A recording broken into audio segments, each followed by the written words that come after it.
Welcome to Modern Aikidoist Podcast. My sincere thanks to listeners and those who have liked and commented on these podcasts. Your interest is noticed and very deeply appreciated. The topic of today's podcast is about visiting a dojo or attending a seminar hosted by another organization. Most welcome visitors, but there are some good things to know before showing up for a visit. Dojos operate on a wide spectrum from very casual and laid back to extremely formal. Almost always, Aikido dojos warmly welcome and encourage guests to train with them. In my experience, instructors and practitioners alike are usually excited to have new people to train with. If you travel, definitely consider looking into dojos to train at during your stay. Searching the internet is the best place to start looking for them. There are a couple of dojo directories out there which can be fairly up-to-date or sometimes not. Definitely try to contact the dojo or instructor ahead of time to confirm their location and if they're hosting classes. Doing so takes care of the first problem, which is making sure you're going to the right place at the right time. When you contact the dojo, let them know when you would like to come and what your background and experience is, and ask permission to attend class. This is a courtesy and is a gesture of respect. I can't imagine a dojo turning such a request down, but asking is very polite. It is always best to make a good first impression. You should also take a peek at their website, if they have one, to see if they have a mat fee for visitors or how much it is. That way you can be prepared for when you go. Now that you have a place to visit, here are a few things to do before you depart. One thing you should really bring with you is your white belt. If you have a colored belt and denote rank, that is, bring a white one in addition to your regular one. When you arrive at the dojo, politely ask the instructor if they prefer that you wear your white belt instead of your rank. The typical answer they will give you is to wear your rank as you would in your own dojo, and that includes Hakama. Only rarely will the response be to wear your white belt, but if they do, don't worry about it. After all, it's the training that you're there for, not the clothes, right? The second thing you might want to bring along are Dojo Sandals. Some dojos have strict rules about using sandals when you're not on the mat. Sandals also provide good hygiene for going to the restroom after you remove your shoes. You can certainly ask in advance about sandals to see if they recommend if you have them. Oftentimes, students will bring their own weapons, such as Jo and Boken, but traveling with these can be a pain, so I tend to leave them at home. Virtually every dojo I visited has a rack of weapons for students to use anyway, so bringing your own is rarely necessary. It's easy to look at going to a dojo like going to a new restaurant, but martial arts training is far more personal, and dojos tend to be more like families than mere places of business. Visiting a dojo is more like being a guest into someone's home than being a customer at a business establishment. Remember to show respect and realize each dojo is unique in their atmosphere and how they do things. Show respect by doing your best to learn their way and abide by their practices. When it comes to your visit, try to arrive before class by about 10 to 15 minutes or so. That will give you plenty of time to meet the instructor, get shown around a little bit, take care of any details such as signing a waiver, and get changed in time for your class to start. Once you arrive, get a feeling for the atmosphere. There are only a few matters of etiquette that you really need to know. The first and probably most important one is the attitude you bring in. There's no need to be nervous or anxious. Sure, you're going into a new place, but don't let yourself get intimidated. Some dojos are very impressive looking and have a very serious atmosphere. At the end of the day, it's not a cathedral, it's a training room. It is a typical practice to bow slightly after you first walk in the door or just before exiting. This is usually typical of the main training room, not the lobby or the entry area. Some dojos are more formal and do a ton of bowing. Just watch for what they do and you do the same thing. When you arrive, I strongly suggest you be at least a little bit outgoing. You'll be more likely to get a friendly greeting if you are friendly yourself. Once you are introduced to the instructor or host, they will probably present you with a waiver to sign. And if they don't, they probably forgot, so just politely ask if they would like you to sign one. This is a good time to ask them about the belt that they prefer you to wear.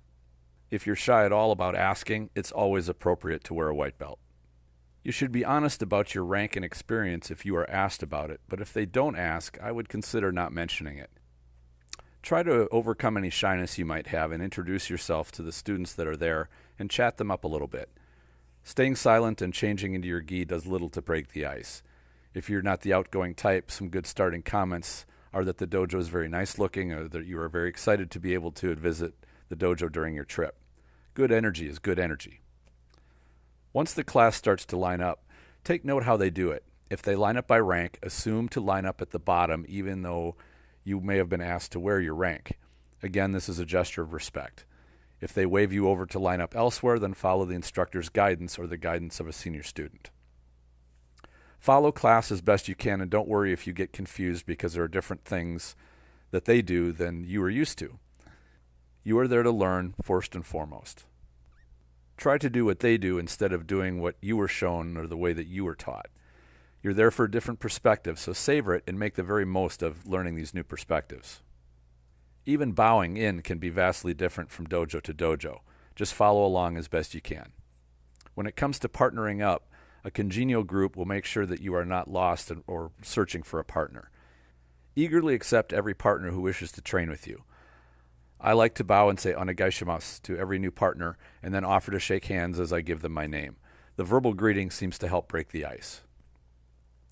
As you go to practice techniques, usually higher ranked students act as nage for the first series of repetitions. I recommend offering yourself as uke first to see how the group does technique regardless of what your rank is. Again, you are there to learn how they do it. It doesn't matter if you are Udansha, which means having a black belt. It shows great courtesy to see their way rather than showing your own. Watch how other ukes are behaving and do as they do. If you're partnered with a beginning student, adjust the strength and intensity of your attack accordingly. If you have any question about what Nage wants for an attack, just ask them. This brings up something to be on the lookout for, which is any talking in class. Most groups I've visited don't mind students speaking to one another provided it's pertinent to their training, but a few dojos frown on it. It's an old school approach where only the instructor speaks during a class. It's rare, but it does happen. If you do speak, keep it quiet enough that you are not disruptive to the class. You should get good cues from the other students on what is acceptable behavior. I suggest avoiding teaching or sharing insights until you know whether it's welcome or not. If your partner is struggling and you really want to help them, try pointing out how the instructor demonstrated the technique as opposed to how you would do it in your own dojo. It usually takes time to build trust with an instructor for him or her to be comfortable with a guest teaching their students, so it's best not to go there unless you're specifically invited to do so.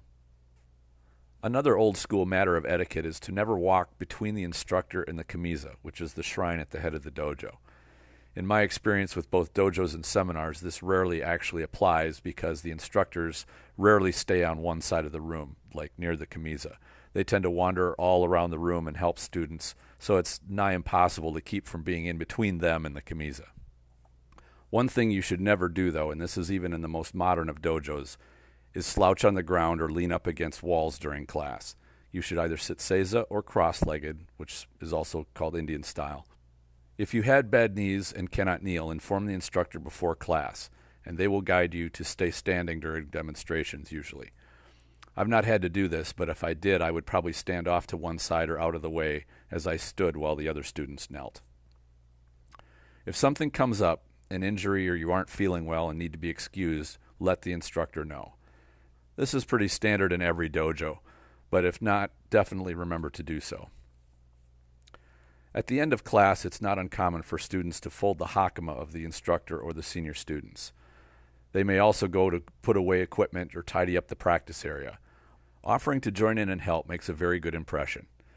If you know how to fold hakama, you may offer to do this, and if you're wearing hakama, don't be surprised if a junior student offers to fold yours. I suggest you accept, but if you decline, definitely be friendly about it. No matter what your experience is in the class, thank the people you attended the class with as well as the instructor for welcoming you. Good hospitality should always receive thanks and gratitude. Often at seminars and sometimes in more formal classes, you will see students stop practicing to kneel and watch the instructor assist a student. Just like with everything else, follow the cues of the other students. If that is what they do, keep your eyes open for the instructor teaching a nearby student and stop your practice to listen. One last suggestion, and it is a tip for seminars where you're training all day.